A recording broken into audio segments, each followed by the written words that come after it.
Bien, ¿qué tal? Buenos días a todas. Espero que este video lo vean las tres compañeras. Estamos ya en la, si no me equivoco, cuarta o quinta clase, no estoy seguro de eso. Eh, y bueno, de nuevo, un tema súper importante acerca de las familias. Hoy vamos a ver cómo es que se componen las familias, pero no desde la sociología, no desde el lugar en el que siempre lo vemos, ¿sí? Sino más bien desde la perspectiva de la terapia familiar estructural o de la terapia familiar sistémica. Eh, Vamos a hablar de Minuchin y cómo es que la está subdividiendo. Bien, eh, voy a mover un poquito esto. A ver, ahí está. Bien, punto importante. Estos conceptos, los primeros que vamos a ver, ya los conocemos. La primera es la familia extensa. Hay un montón de miembros de la familia, tíos, abuelos, hijos, primos, etcétera. Hay dos o más generaciones. Se mantienen los lazos afectivos muy intensos. Se respetan las decisiones de la pareja de más edad o del patriarca o de la matriarca, ¿sí? Ya la conocen. La siguiente es la familia nuclear biparental, ambos padres, ¿sí? En ese sentido, tenemos unas pequeñas subdivisiones en donde ambos padres tienen el poder, pero pueden tener, por ejemplo, una familia nuclear biparental numerosa, donde están los dos padres y están más de 4 hijos. Una familia biparental con parientes próximos, puede que eh, viva el abuelo, viva por ahí el tío, viva un primo, etcétera. Y entonces, a pesar de que ahí estén los padres e hijos, también hay uno que otro miembro, ¿sí? Pero no es extensa. Está también la familia biparental ampliada, cuando el hogar conviven otras personas, como pueden ser parientes, ¿sí? O personas sin vínculos consanguíneos, el amigo del papá, el cuñado, etcétera, ¿sí?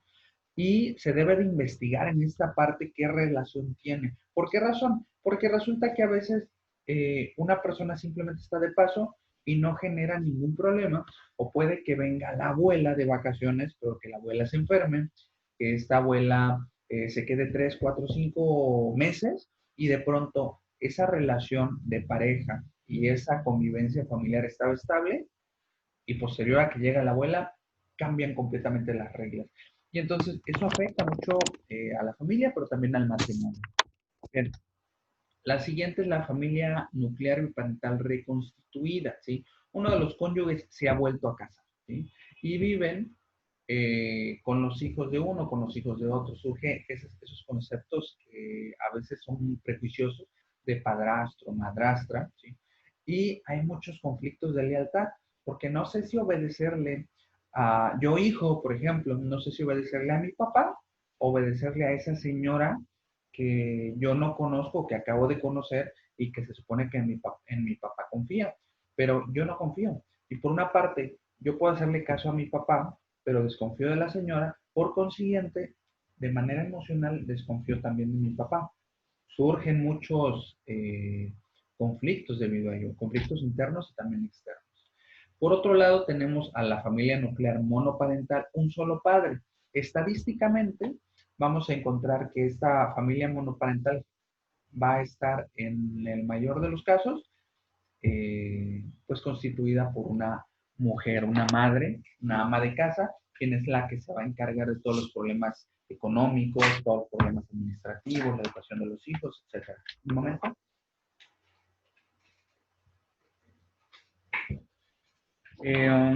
Punto importante en ese sentido, la crianza va a ser muy importante. ¿Por qué razón? Porque tal vez tengamos el apoyo de los abuelos, ¿sí? Pero van a ser ocasionales. Entonces, todo el peso recae sobre una sola persona respecto a la educación de los hijos, la cuestión afectiva, ¿sí? El papel. Hay un apartado muy importante aquí que sucede mucho en México, y es que cuando la madre es una madre soltera y tiene a su hijo o a sus hijos, sucede algo en el que la mujer quiere tomar el papel también del esposo y lamentablemente eso no es posible, ¿sí? ¿Por qué razón? Porque tiene otras características y al tratar de ser las dos cosas, crea un espacio en donde no es ninguno de los dos no cumple con el papel de papá, ni cumple con el papel de mamá, entonces se crean muchísimos problemas en ese. Bien, hay un poquito más ampliado esto, hay familia monoparental con parientes próximos, ampliada y numerosa, así que ya las mencionamos. Existen, por ejemplo, actualmente personas que no tienen familias. En este sentido, pueden ser, por ejemplo, chicos que están saliendo a la universidad y que pues están viviendo solos, ¿sí? Y es una etapa de su vida simplemente. Hay otros momentos de la vida de las personas en donde realmente viven solos porque ya alcanzaron una edad en donde no quieren estar con sus padres, pero tampoco han conseguido pareja, pero tampoco tienen hijos, entonces surge esa parte y a veces hay una complicación muy fuerte en ese sentido. Puede estar acompañada de drogadicción, puede estar acompañada de problemas legales o económicos, o también puede haber salud dentro de esas personas. Eh, Hay un equivalente familiar, es decir, no hay como tal un vínculo consanguíneo ni político, pero tenemos, por ejemplo, las parejas homosexuales estables, ¿sí? 2, 3, 4, 5 años y siguen pues en esa relación de pareja. Un punto importante aquí a señalar es que a la actualidad ya se permite, al menos en San Cristóbal de las Casas, hasta donde yo tengo entendido, ya se realizó la primera boda gay. Entonces es un paso muy importante para el establecimiento de los derechos legales y el reconocimiento, obviamente, de las parejas homosexuales, lo que les permite mayor estabilidad emocional en relación a la sociedad. Hay grupos de amigos que viven juntos, generalmente en preparatoria, universidad, o personas, por ejemplo, que se van a otros estados a trabajar y trabajan de lo mismo y entonces viven juntos. También se van a considerar unos equivalentes familiares. Ahora, Minuchin, ¿sí?, hablaba acerca de que dentro de su teoría había otra tipología de familias en base al punto en el que estaban, independientemente del ciclo vital familiar e independientemente de lo que les acabo de mencionar de los otros tipos de familias. Entonces, aquí describen más bien contextos. El primer punto al que llega Minuchin es la familia con un fantasma. ¿Qué quiere decir con esto? Algún miembro de la familia falleció por enfermedad, lo secuestraron, fue un accidente o algo por el estilo, y entonces se tiene que redistribuir todas las reglas, los roles se tienen que reasignar, se tienen que reasignar las funciones, y eso ocasiona mucho caos. Y hay personas, familias completas que no logran superar esta pérdida, y entonces siguen cargando con ese fantasma, todos y cada uno. Recordemos que cuando una persona fallece, no se recuerda generalmente lo malo que hizo. No es equilibrada la forma en la que observamos a las personas fallecidas. Al contrario, observamos únicamente las partes positivas, recortamos lo positivo del abuelo, de la abuela, de la mamá, del hijo, ¿sí? Y hay ocasiones en las que, por ejemplo, cuando fallece el primer hijo y ya iba a tener nombre o incluso falleció al primer o segundo día y los padres deciden tener otro hijo y le llaman igual, entonces hay una situación en donde la expectativa que habían creado del hijo anterior que falleció, quieren que la cumpla este hijo o hija y va a generar mucha culpa, mucho sentimiento de incompetencia, de incomprensión de niños y sus padres, ¿sí? Existen, por otra parte, la familia de 3 generaciones, abuelos, padres y nietos en casa. Y hay un rollo muy importante aquí, porque la pregunta es quién manda. Si es mi casa y yo soy el papá, mando a mis hijos, pero si tengo a mi papá o a mi mamá que están detrás de mí, que son los abuelos, entonces ellos me mandan a mí, yo mando acá, pero ellos mandan a los abuelos mandan a los nietos, entonces ¿quién manda? Hay una dificultad muy grande de la jerarquía y en muchas ocasiones, si la familia no se pone de acuerdo sobre quién manda y sobre en qué temas, entonces los niños aprovechan y rompen todas las reglas en el sentido de que buscan, bueno, me va a proteger el abuelo en esta ocasión o me va a proteger mi papá o mi mamá en esta otra ocasión. El siguiente tipo de familia se llama familia con huéspedes, ¿sí? Son familias que reciben temporalmente a algún miembro. Por ejemplo, estudiantes de intercambio, en donde puede que venga a mi casa una persona que es de Japón, de China, de Rusia, de donde sea, y entonces lo recibo durante 6 meses.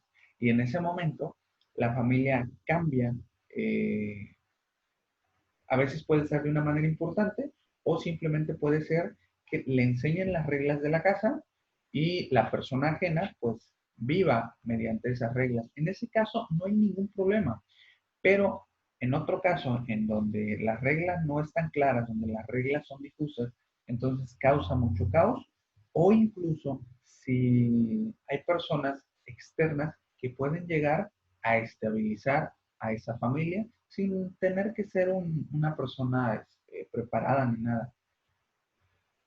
¿En qué otro momento pasa? Bueno, cuando un niño es separado de sus padres porque sus padres no son aptos para cuidarlo y se va a una casa de acogida y entonces pues cambian las reglas para ese niño y tiene que adaptarse o va a estar en problemas constantemente.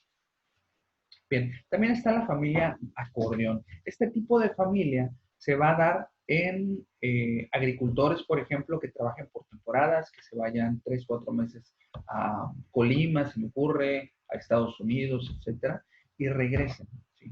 Militares, policías, políticos, personas en general que viajen constantemente durante ciertos periodos de tiempo medianamente largos de 2, 3 meses, 4, 5, 6 meses, y que en la familia lo que esté pasando es que, por una parte, llega el familiar y tiene unas reglas. Llega el papá, por ejemplo, y tiene ciertas reglas, pero resulta que después de cierto tiempo se va el papá, entonces la mamá queda con ese poder, pero ella no va a poner las mismas reglas que el padre, porque no le son funcionales. Tal vez el papá llegue y la regla para él sea, ¿saben qué? Se tienen que parar todos los días a las 7 de la mañana, vamos a desayunar a las 8 de la mañana, a las 9 ya tiene que estar todo limpio en la casa para que a las 10 empiecen sus actividades. Y con la mamá, como trabaja en la tarde, tal vez para ella sea más fácil, ¿saben qué es? Nos vamos a levantar a las 10 de la mañana y y vamos a hacer algunas cosas y vamos a jugar y el aseo lo vamos a dejar hasta la noche. Entonces, dependiendo de cómo se da esas reglas, esta familia acordeón va a tener estos problemas, ¿sí? Tenemos también la familia psicosomática. Y este es muy interesante. ¿Por qué razón?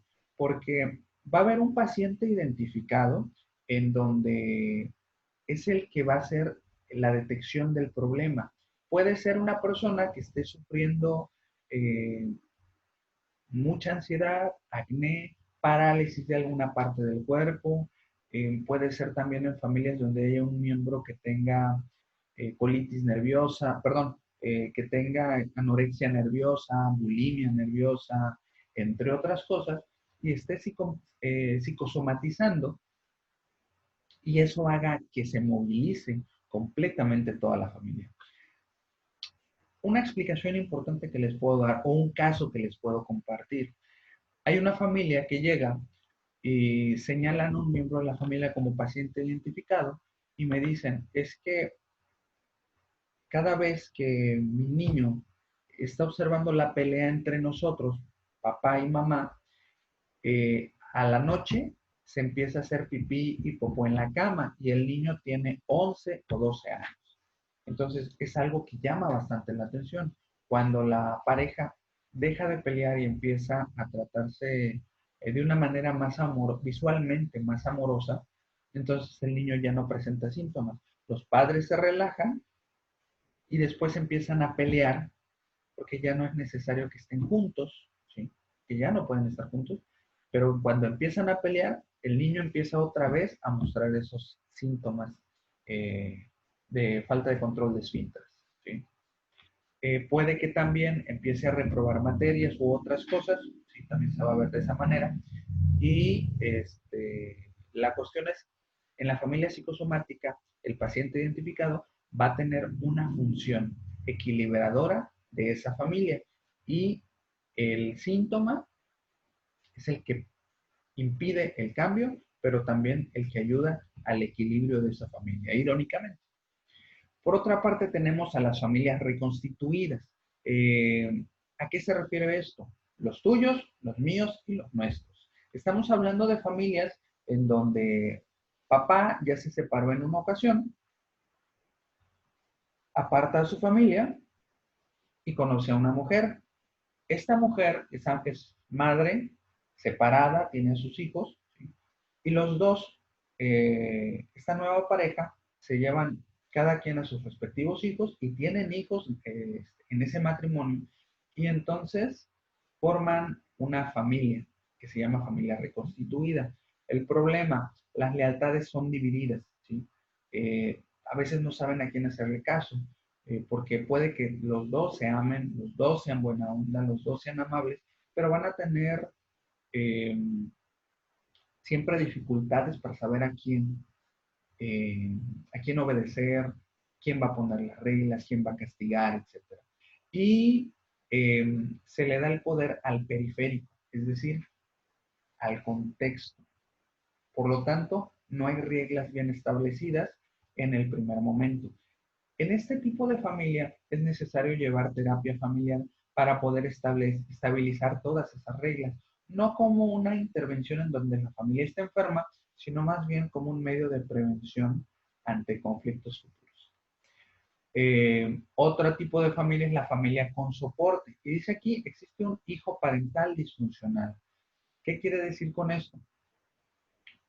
Puede que sea un niño con trastorno autista, un TEA, puede que sea un padre que le ocurrió un accidente y ya no pueda hablar, ya no pueda comer solo, etc. Entonces, hay un miembro externo, ¿sí? Puede ser un enfermero o un familiar que no pertenece directamente a la familia, un familiar lejano, pero que esté cometiendo, esté haciendo un papel importante dentro de esa familia. El problema principal aquí es quién hace qué funciones, porque como está esa familia así, las reglas se rompieron nuevamente y entonces hay que reconstituirlas otra vez.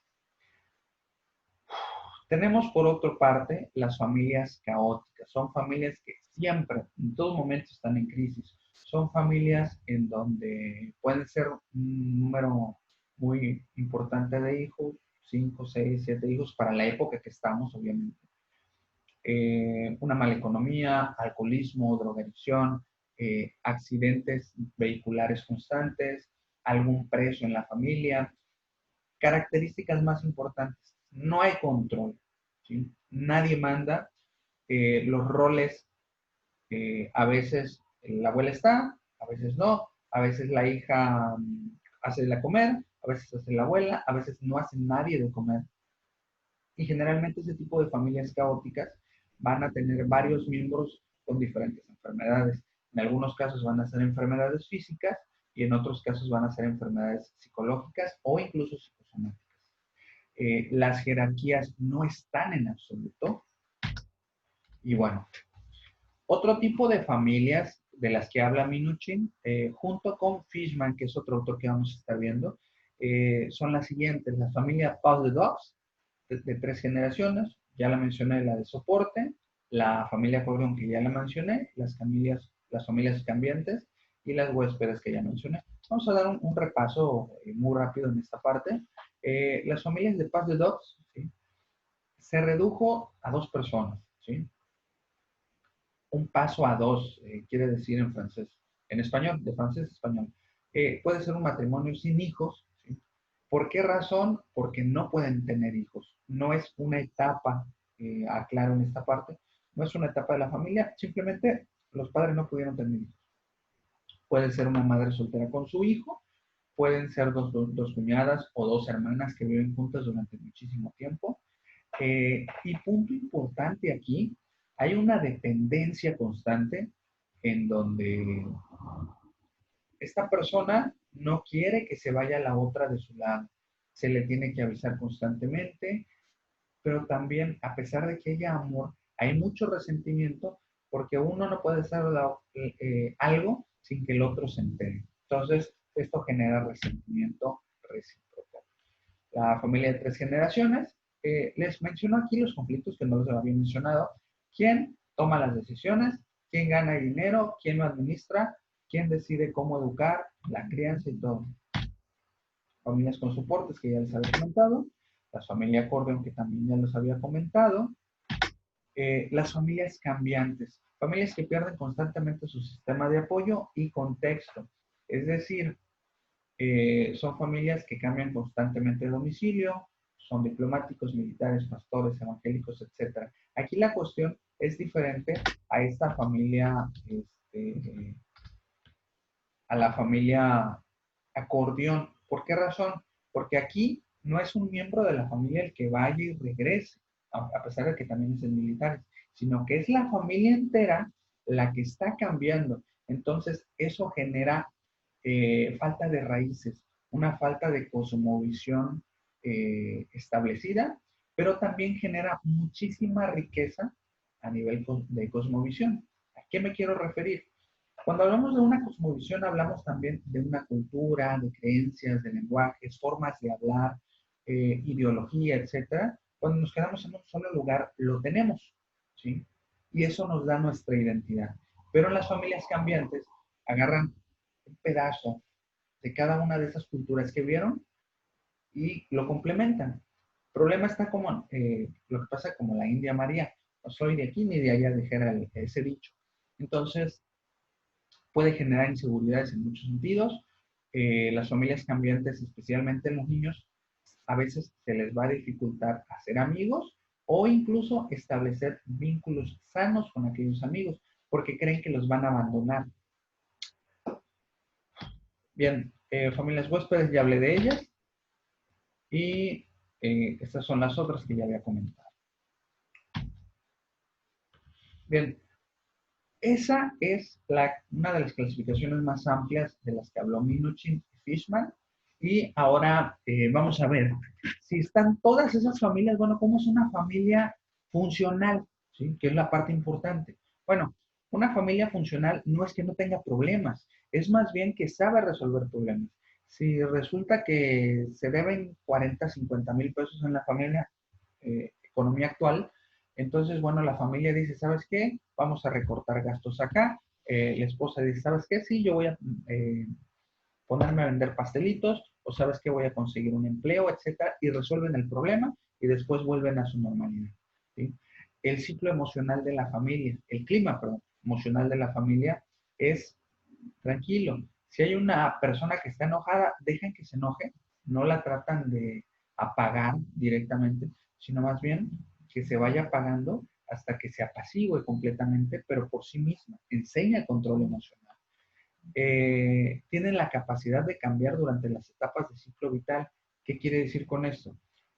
Todos los seres humanos necesitamos cambiar y vamos a cambiar constantemente. Aquella persona que no quiera cambiar, que no esté dispuesto a cambiar, le va a costar muchísimo las siguientes etapas. Aquel chavo, por ejemplo, de 20 años, que de una u otra manera no alcanza a comprender que ya es padre, entonces sigue cometiendo los errores, sigue saliendo con sus amigos, saliendo en las noches, sin avisar a la mamá, menos a la esposa, sin, más bien olvidándose de que tiene un hijo, de que trabaja, de que ya no se puede desvelar, de que un día en el que no trabaja es un día en el que probablemente su familia no come. Entonces, en la familia funcional, a pesar de ese posible error de tiempo, de planificación, eh, saben adaptarse a esas nuevas necesidades y las resuelven. En una familia disfuncional no se adaptan a esas reglas, no cambian. La capacidad para regular la proximidad-distancia. ¿Qué quiere decir con esto? ¿Cuándo necesito acercarme a mi ser querido y abrazarlo? ¿Y cuándo necesito darle su espacio? Y tiene una clara formación de fronteras generacionales funcionales. Hay respeto por los abuelos, pero también confianza. Hay respeto hacia los padres, pero también hay confianza y hay la cercanía suficiente como para comentar los problemas que no puedan resolver cada individuo por sí mismos y ayudarlo con ayuda de los adultos, con las generaciones más grandes. Bien, ahora, para poder establecer una intervención bien específica con respecto a esa parte, ¿sí?, de las familias, Minuchin hablaba acerca de varios conceptos. Uno de ellos es el de fronteras. ¿Qué quiere decir eso? Cuando nosotros estamos hablando de la familia, hay ciertas cosas que se van a permitir y otras no. Por ejemplo, se puede permitir tomar, pero solamente en situación social. Y no se permite que el papá o la mamá simplemente estén tomando su cerveza en la sala, porque eso es algo raro, es algo fuera de lugar, ¿sí? Y empieza a ser un problema cuando ya son 5 o 6 cervezas.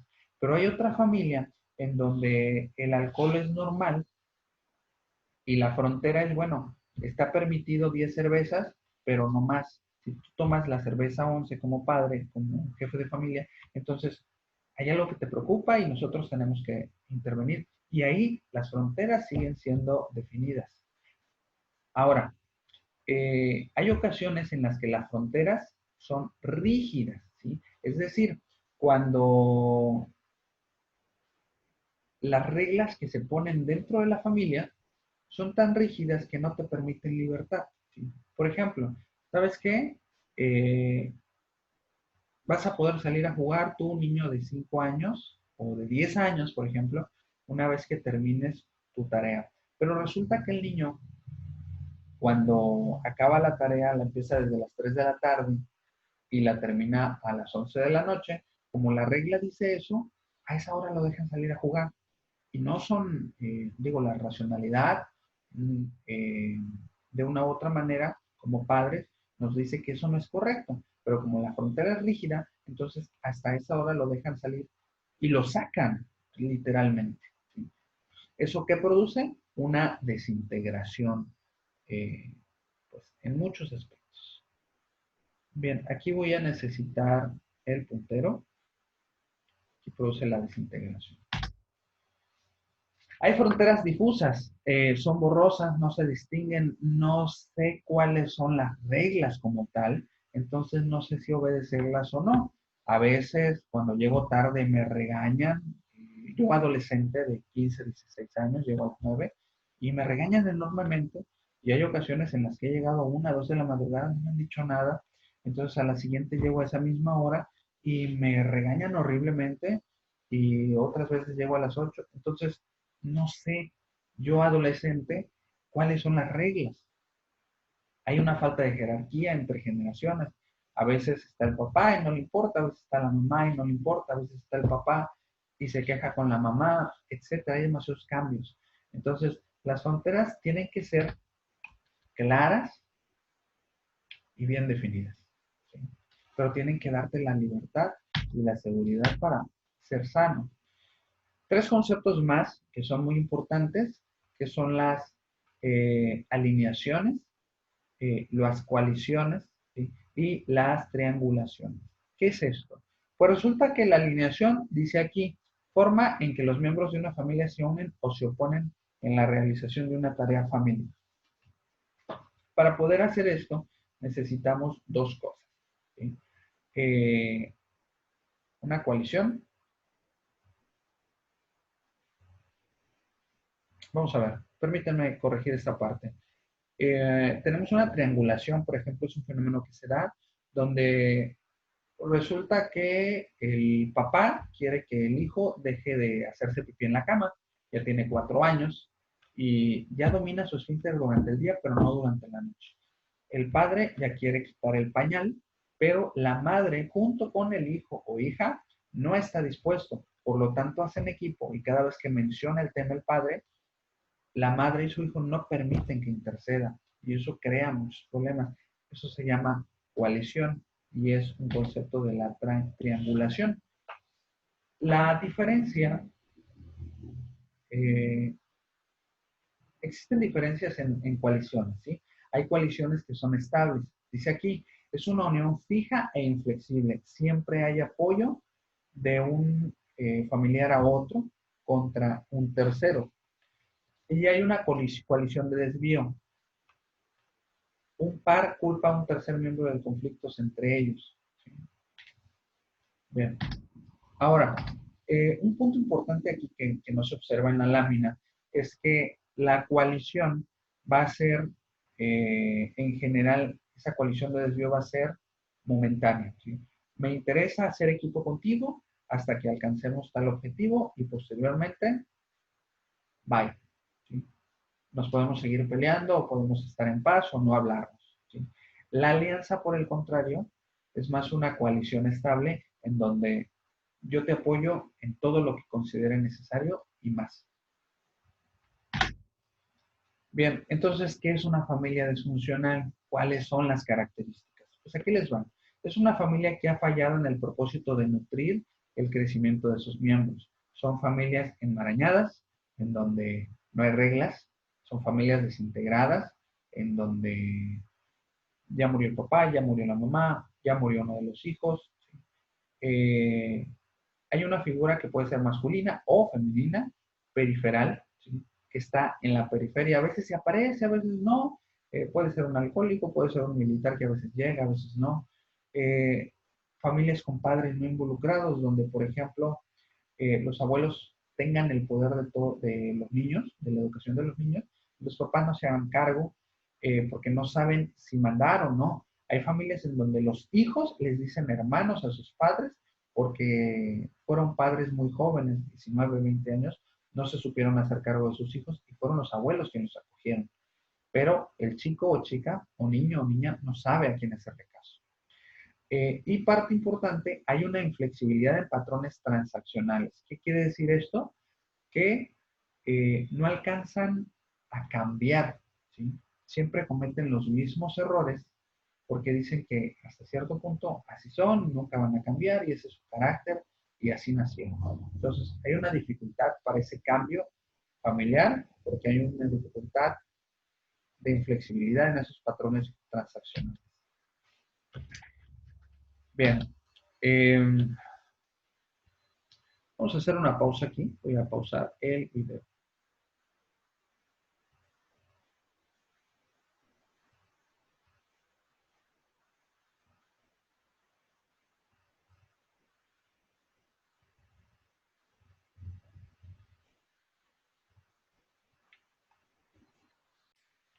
Bien, estamos reanudando esta, esta presentación, ya después de descansar un poquito. Y bueno, eh, vamos a hacer varias técnicas, vamos a poder tener al alcance de nuestra mano varias técnicas que iremos conociendo poco a poco. Eh, Algunas técnicas, o bueno, todas las técnicas están en inglés, fueron traducidas, no es una traducción exacta, comento, pero bueno, aquí las tienen, ¿sí? La primera parte es la formación del sistema terapéutico y eso tiene que ver con la forma en la que se establece un vínculo entre la familia y el terapeuta y cómo el terapeuta da un seguimiento o tracking, ¿sí? ¿Qué quiere decir esto? Acuérdense que cuando nosotros tratamos de estar en familia, de resolver un problema en familia, lamentablemente terminamos peleando. Entonces, por eso se accede a la atención en terapia familiar.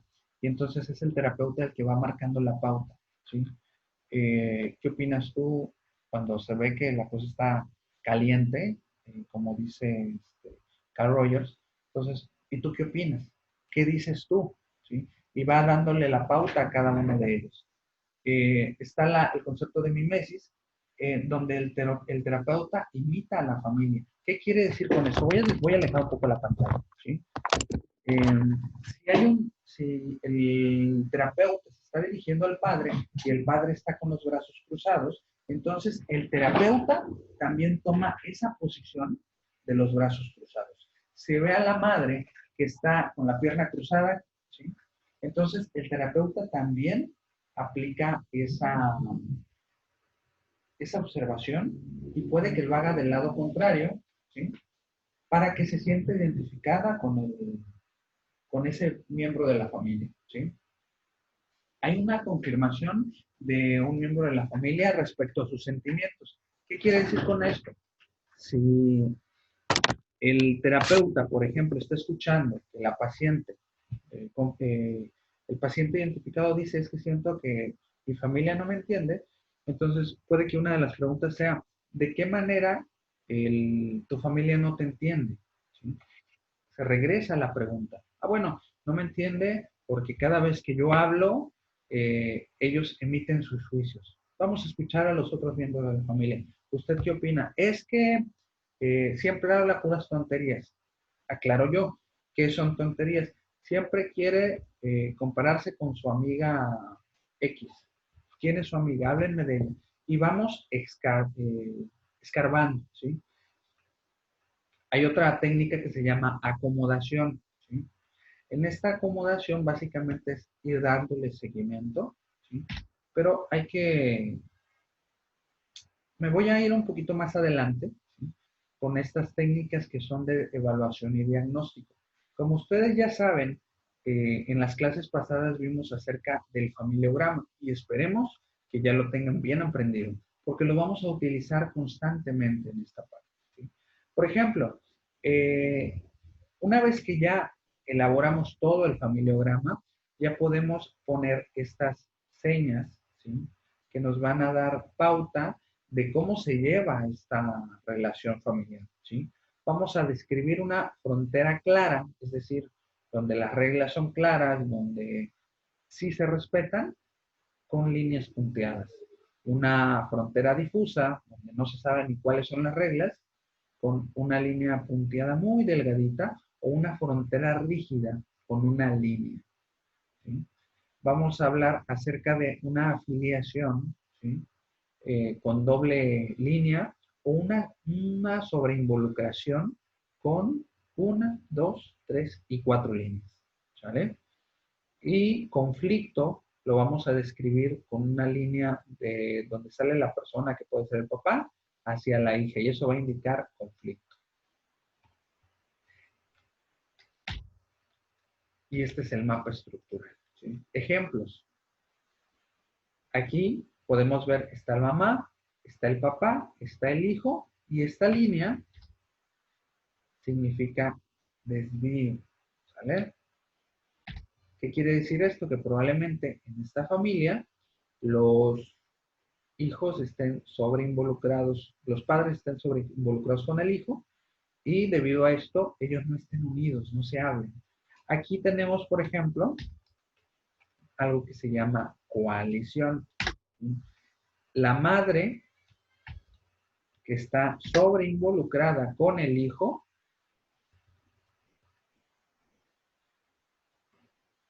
y aparte los hermanos están en coalición contra el padre. Esto es una triangulación. Hay un elemento aquí de sobreinvolucración, están los otros hermanos y está el padre, ¿sí?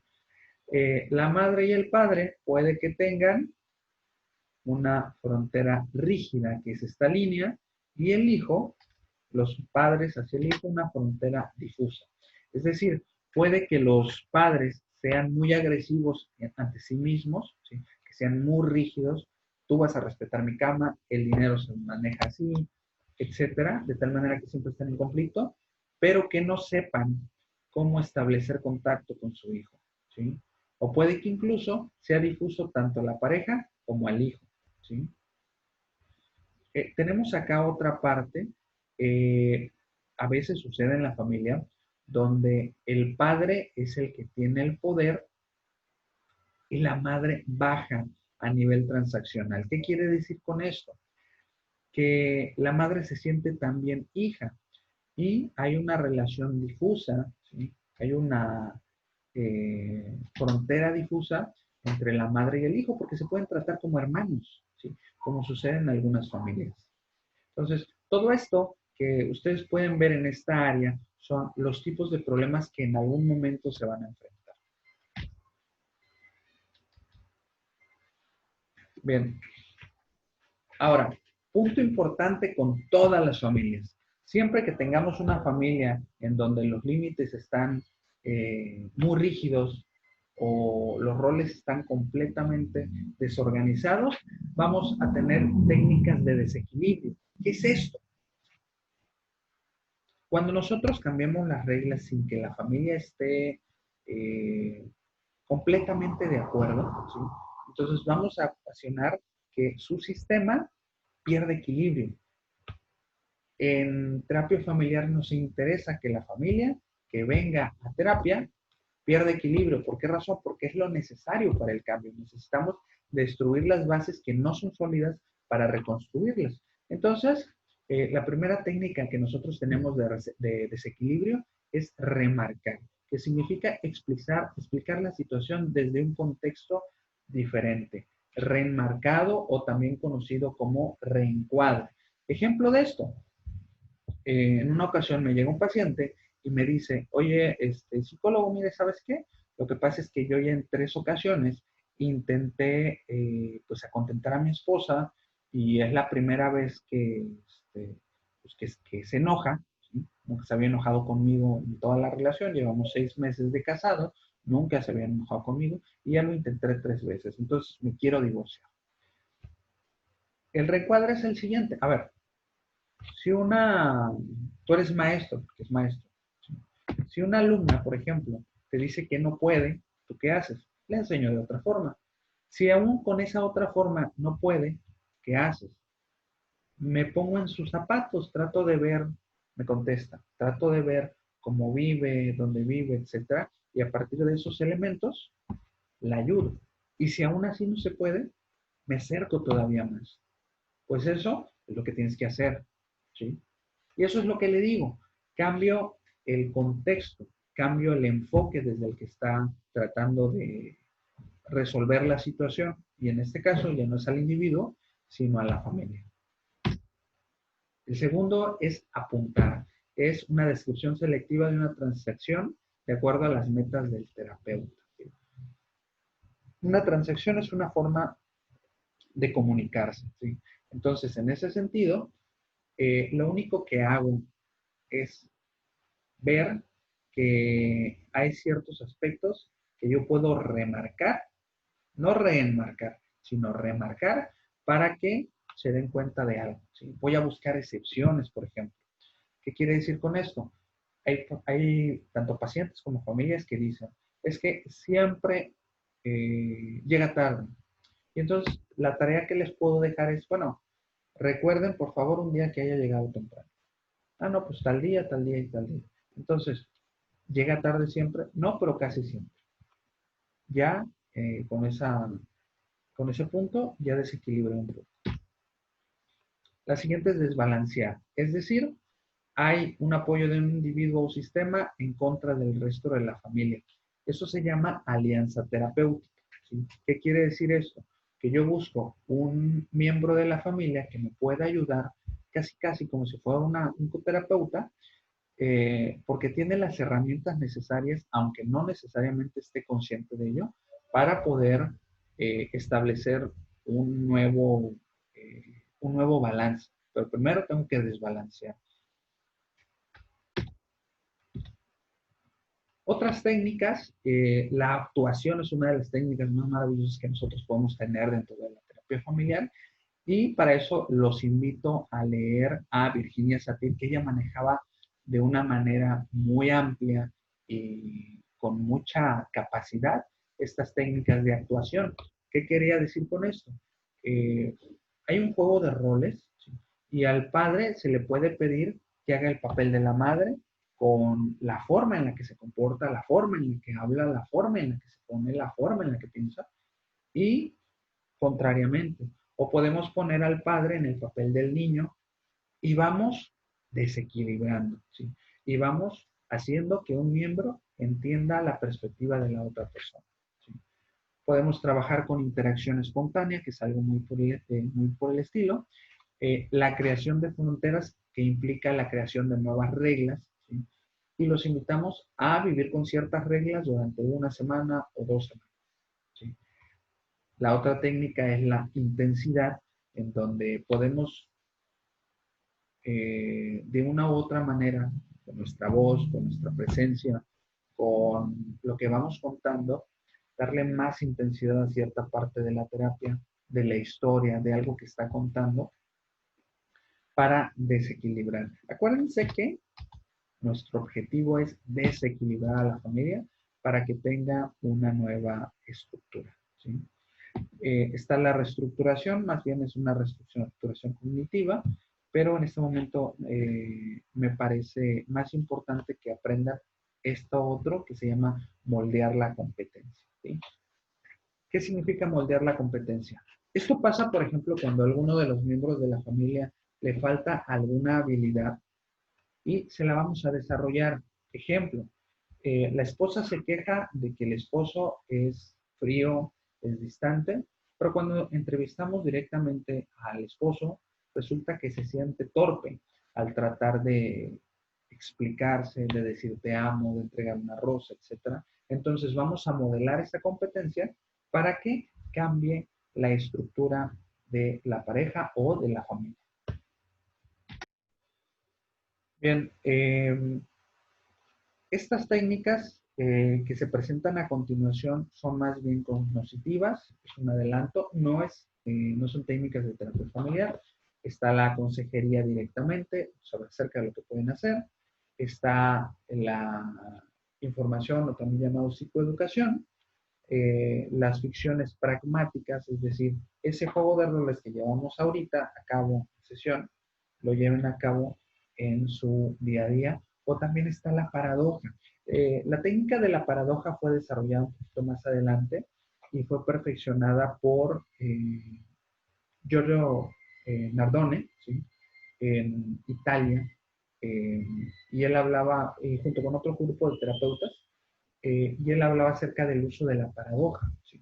Él hablaba, por ejemplo, en su terapia sexual, si había una pareja que siempre estaba peleándose, él les decía, ¿saben qué? Si se van a pelear, pero quiero que ahora, cada vez que se quieran pelear o sepan que van a pelear, quiero que vayan al baño, se desnuden, se vean los ojos durante 5 minutos y posteriormente empiecen la pelea que tiene que durar 15 minutos específicamente. Y solamente puede ser a tal hora y en el baño, o en la sala, o en la cocina. Lo que ocasionaba esto es que no podían pelear. Esa es la paradoja. Y entonces lo que ocurría pues era que se empezaban a reír o se sentían inseguros y se pedían disculpas en lugar de pelear, etc. Entonces la paradoja es una de las técnicas más amplias y se puede utilizar de muchísimas maneras. Bien, esta es la actividad que les voy a dejar en esta ocasión. Espero que lo comprendan. Si no, de todas maneras, yo voy a estar conectado. Me pueden mandar un mensaje personal. La tarea, la actividad que les voy a dejar en esta ocasión va a ser, quiero que seleccionen un tipo de familia de todas las que vimos anteriormente y hagan el familiograma de esa familia.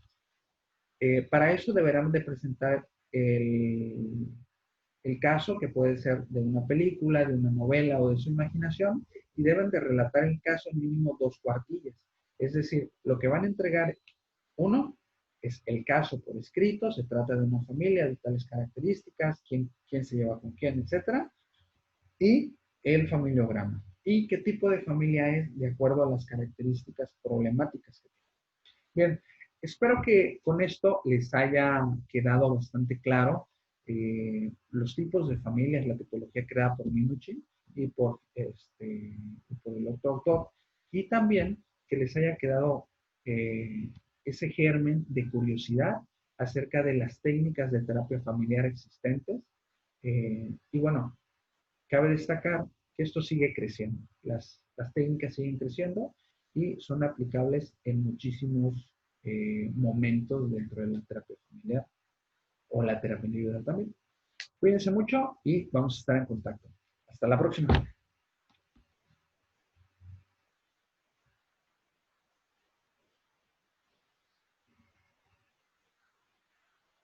Vamos a pararle.